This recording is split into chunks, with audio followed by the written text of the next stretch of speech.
हमारे मौजूद रहनुमाओं का कि वो तशरीफ़ फरमा हुए अपने प्रोग्राम की दावत देने के सिलसिले में। असदुल्ला भुट्टो साहब का, नसरुल्लाह शदीद साहब का, उनके साथियों का, हमारे हैदराबाद के साथियों का, शौकत साहब का, वहीद साहब का और तमाम दोस्तों का। और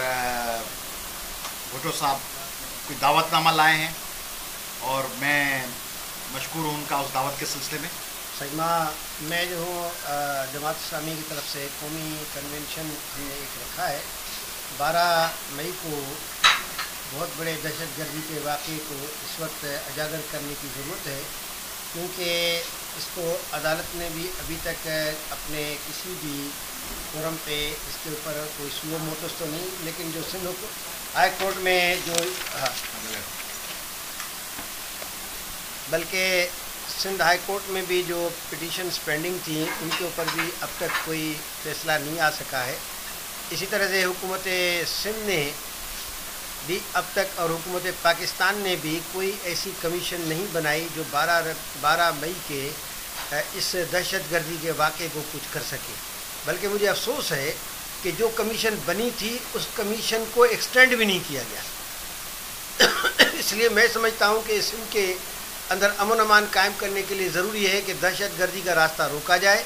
और ये इसमें जमहूरियत का भी फ़ायदा है, पाकिस्तान की सालमियत का, और सिंध के अमन अमान हमारे लिए बहुत बड़ा एक चैलेंज है।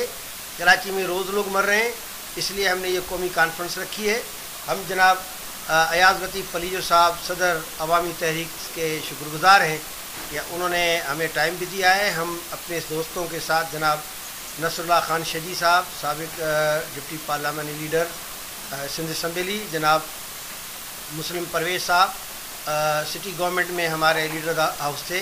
जनाब सैयद निज़ामुद्दीन शाह साहब जो कि नेशनल लेबर फेडरेशन सिंध के जनरल सेक्रेटरी हैं, जनाब शेख शौकत अली साहब जो हैदराबाद जमात के अमीर हैं, जनाब अब्दुल वहीद कुरैशी साहब साबिक MPA और deputy general secretary Jamaat Islami Sindh,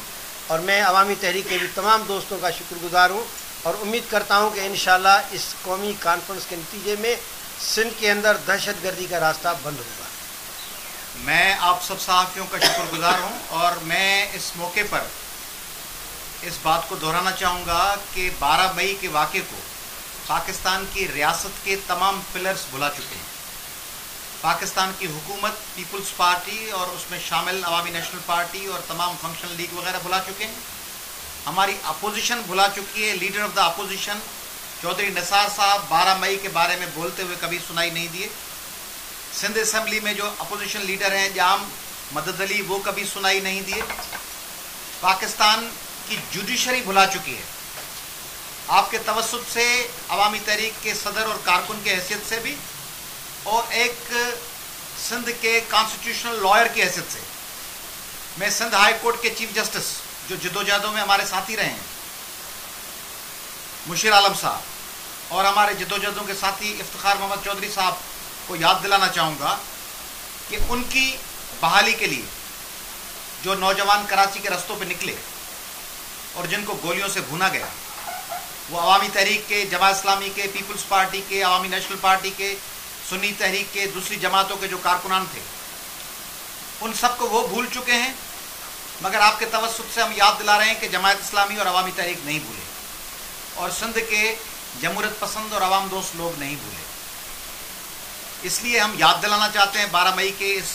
conference में की तायद करके और उसकी हिमायत करके कि पाकिस्तान के लोग ये सवाल पूछते हैं जुडिशरी से भी, और हम मीडिया से भी सवाल पूछ रहे हैं आपके तवस्सुत से कि मीडिया चश्मदीद गवाह थी पाकिस्तान भर की, और मीडिया के सहाफ़ियों को जिस जुल्म और बर्बरियत का निशाना बनना पड़ा, जिस तरह आपके चैनल्स के सहाफ़ियों को तशद्दुद का निशाना बनाया गया,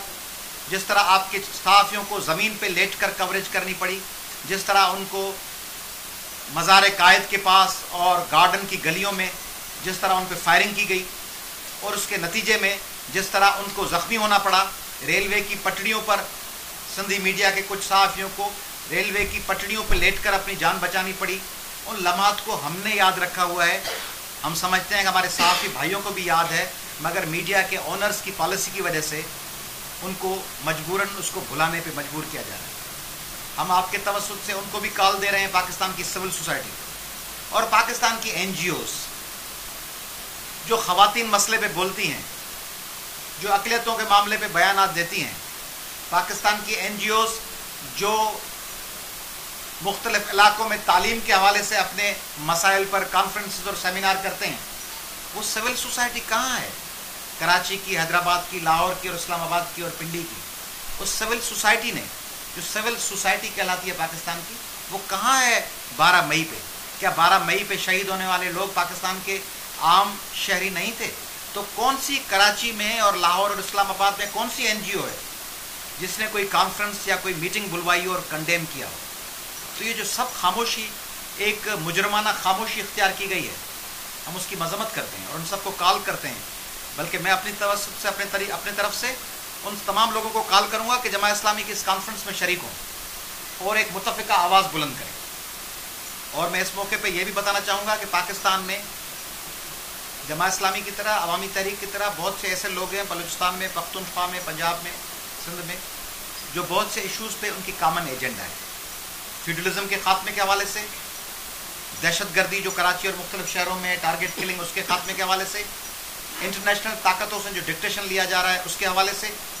صوبوں میں وسائل کی جو تقسیم ہے، وہ جو حصہ ان کو ملنا چاہیے صوبوں کا جائز ان کی پیداواری ذرائع میں، اس کے حوالے سے. تو انشاءاللہ ہم کوشش کریں گے کہ پاکستان میں آگے چل کر ایک طرف